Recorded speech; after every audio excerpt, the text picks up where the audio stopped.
नटखट पिल्लों की मस्ती।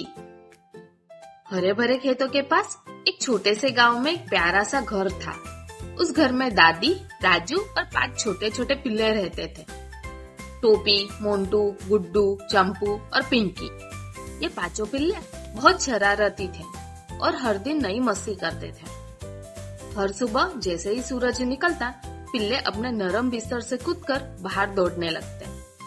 राजू ने रोज खाना खिलाता और फिर सब मिलकर खेतों की ओर भागते। वहां जाकर वे तितलियों के पीछे भागते, कभी मिट्टी में लटपट हो जाते तो कभी एक दूसरे से मस्ती करते। एक दिन दादी ने आंगन में आम के अचार के मटके धूप में रखे। दादी ने राजू से कहा, बेटा ध्यान रखना, पिल्ले इसे गिरा न दे। लेकिन जैसे ही दादी घर के अंदर गई, टोपी जो सबसे नटखट था, अचार के मटकों के पास जा पहुंचा। उसने सूंघा और मटके को पंजे से हल्के से धक्का दिया। धड़ाम! मटका लुढ़क गया और आम के टुकड़े जमीन पर गिर पड़े।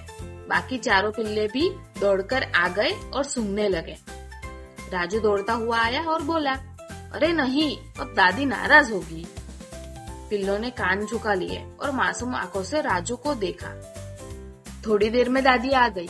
जब उन्होंने टूटा हुआ मटका देखा तो वो पहले थोड़ा गुस्सा हुई, लेकिन जब उन्होंने पिल्लों के मासूम चेहरे देखे तो मुस्कुरा दी।